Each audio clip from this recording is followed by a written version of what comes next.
বর্তমান সময়ে আমরা খুবই অস্থির সময়ের মধ্যে দিয়ে চলেছি। কোভিড পরবর্তী সময়ে যেহেতু ইকুইটি কন্টিনিউয়াস ভালো পারফর্ম করে গেছে, তাই আমাদের বিশ্বাস যে ইকুইটি একমাত্র অ্যাসেট ক্লাস, যে এক অ্যাসেট ক্লাস আমাদেরকে রিটার্ন জেনারেট করে দেবে, কিন্তু সেটা নয়, সেটা ভুল ধারণা।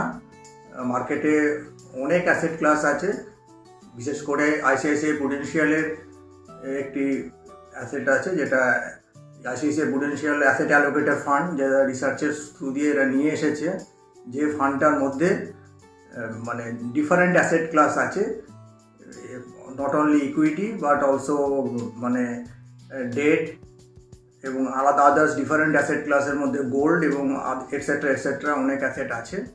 সুতরাং আমাদের যে কনসেন্ট্রেশন রিস্ক থাকে শুধু ইকুইটি, সেই ইকুইটি রিস্ক নেওয়ার কোনো দরকার নেই।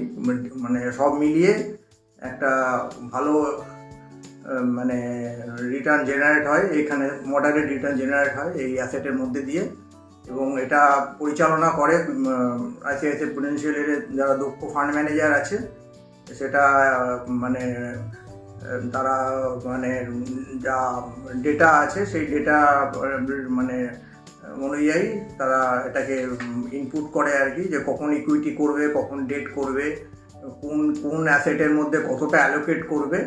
তো সেই ডেটা ম্যানেজমেন্টের থ্রু দিয়েই তারা এটা অপারেট করে, যার জন্যে খুবই নির্ভুলভাবে এটা মানে কোনো রকমের রিস্ক থাকে না, খুবই রিস্ক অ্যাডজাস্টেড রিটার্ন জেনারেট এখানে তৈরি হয়। এবং বিশেষ করে মানে এই অস্থির সময়ে যে যখন ইকুইটি আমাদের রিটার্ন জেনারেট করতে পারছে না, কেননা সারা বিশ্বেই একটা অস্থিরতা চলছে। আমরা ভেবেছিলাম যে কোভিড পরবর্তী সময়ে সারা জীবনই বোধহয় ইকুইটি রিটার্ন জেনারেট করবে, কিন্তু আলটিমেট দেখা যাচ্ছে যে গত বছরের 2024 সেপ্টেম্বর থেকেই এই ডাউন ট্রেন্ড শুরু হয়েছে। সেটা ভেবেছিলাম যে রিকভারি হবে, কিন্তু ইউএস ইলেকশনের উপর আমরা তাকিয়েছিলাম, সেখানেও কোনো রেজাল্ট, তারপরেও মার্কেট অস্থিরই আছে।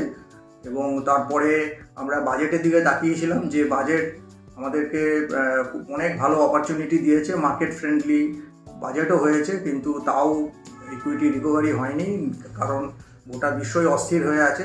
সেটা কারেন্সি ফ্ল্যাকচুয়েশন আছে, ইন্টারেস্ট রেট ফ্ল্যাকচুয়েশন আছে, যার জন্য মানে আমরা সেই দিকে তাকিয়ে না থেকে আমাদের উচিত এই ধরনের ডাইনামিক্যালি অ্যাসেট অ্যালোকেটেড এই ফান্ডগুলো, যেটা ডাইনামিক্যালি ম্যানেজ করা হয়, সেই ফান্ডে ইনভেস্ট করা সকলেরই উচিত, বিশেষ করে যারা স্টেবিলিটি চায়, যারা ওয়েলথ ক্রিয়েশন করতে চায় এবং যারা ডাইভার্সিফিকেশন চায়, তাদের জন্য এটা খুবই ভালো সময়। এবং তারা যেন, প্রত্যেকটা নিবেশককে আমি অনুরোধ করব, তারা যেন এই ফান্ডটাতে তারা নির্ভয়ে যেন ইনভেস্ট করে।